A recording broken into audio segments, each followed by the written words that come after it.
ললিতার বিয়ে পার্ট 2। আগের ভিডিওতে তো তোমরা দেখলে আমি কতটা তাড়াহুড়ো করে রেডি হয়ে এসেছি। ঝটপট করে শুরু করে দিলাম ওকে সাজানো। মেকআপ আর শাড়িটা একেবারে কমপ্লিট করে নিয়ে এবার হেয়ার স্টাইলটা করছি। ভেবেছিলাম তোমাদের সাথে মেকআপ ভিডিওটা শেয়ার করব, কিন্তু সময় আর সুযোগ কোনোটাই হয়নি। যাই হোক, ওকে কেমন লাগছে জানিও। কিন্তু এই যে ততক্ষণে আমার মাও চলে এসেছে। বাইরে এসে দেখলাম ফুচকা স্টলে প্রচন্ড লাইন। তা বলি কি ফুচকা খাবো না, হেলাগুতো করে দাঁড়িয়ে পড়লাম। দিয়ে দিল একটা প্লেট। আর জানো তো, যখন ললিতার মেকআপ করছিলাম তখনই সাটানো হয়ে গেছিল পকোড়া আর কফিটা। এতক্ষণ পর দ্বিতীয় নম্বর ফুচকাটা পেলাম। টপাস করে খেয়ে নিলাম।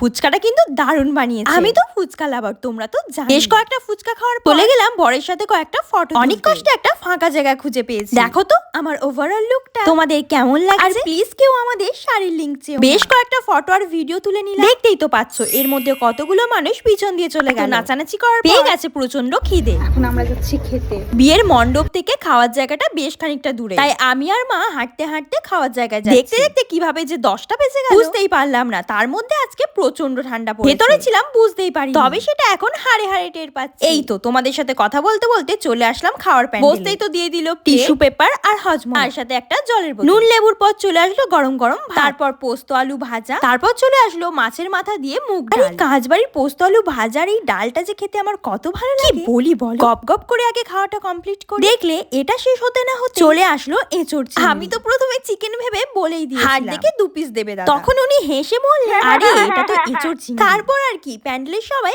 আমার উপরে হাসছিল। কালারটার সাথে সাথে খেতেও যে এত সুন্দর হয়েছে। আমি এমনি কিন্তু এঁচোড় লাভার নই, তবে এঁচোড়টা একেবারে মাংসের মতো হয়েছে। মাকে জিজ্ঞাসা করায় মাও তো বলেই দিল সব খাবারগুলো দারুণ হয়েছে। তারপর পাতে পড়ে গেল স্যালাড, তারপর ছিল কাতলা কালিয়া, এটা অল্প করে মায়ের থেকে নিয়ে। এখন চলে আসলো কষা কষা চিকেন। অনুষ্ঠান বাড়ির চিকেন সচরাচর আমি খাই, তবে সত্যি বলতে চিকেনটা কিন্তু দারুণ হয়েছে। তোমরা আমার প্লেট দেখে বুঝতেই পারবে আমি কতটা পরিষ্কার করে তৃপ্তি করে খাচ্ছি। এখনো কিন্তু ললিতার সাথে একটাও ফটো তোলা হয়, তাই বলতে গেলে একটু ঝটপট করে খেয়ে নিই। ক্যামেরাতে তো সবাই ফটো তুলেছে, শুধু আমরা একটু তাড়াতাড়ি খেতে বসে, কারণ আমাদের আবার বাড়িও ফিরতে হবে। এবার পাতে চলে আসলো চাটনি আর পাঁপড়, তার সাথে চলে আসলো নলেন গুড়ের রসগোল্লা। আর চাটনিতে ডুবিয়ে পাঁপড় খেতে তো আমার সেই লাগে। জানো তো খাওয়াতে তাড়াহুড়ো আমার একেবারে পছন্দ নয়, কিন্তু এই চক্করে বিয়ে বাড়ি সবার খাওয়া হয়ে গেছে, শুধু আমার বাড়ি। তাই সবাইকে বললাম একটু বসো, আমার এক্ষুনি হয়ে যাবে। খাওয়ার প্যানেলের পাশে সবাই তুমুল ডান্স করছে, সেটাই দাঁড়িয়ে দাঁড়িয়ে কিছুক্ষণ দেখলাম। ইচ্ছা তো প্রচন্ড হচ্ছে ওদের সাথে কি একটু ডান্স, কিন্তু কি আর করার, আমাদের আবার বাড়ি ফিরতে হবে। তাই ঝটপট করে ললিতার সাথে একটু দেখা করতে চলে আসলাম। তারপর মা আর আমি কটা ফটো তুলে নিলাম। বিয়েতে বসার আগে বরের বরণ হচ্ছে, শেষ পথে আমরা দই খেয়েছি সেটা তো দেখাতে ভুলেই গেলাম। আর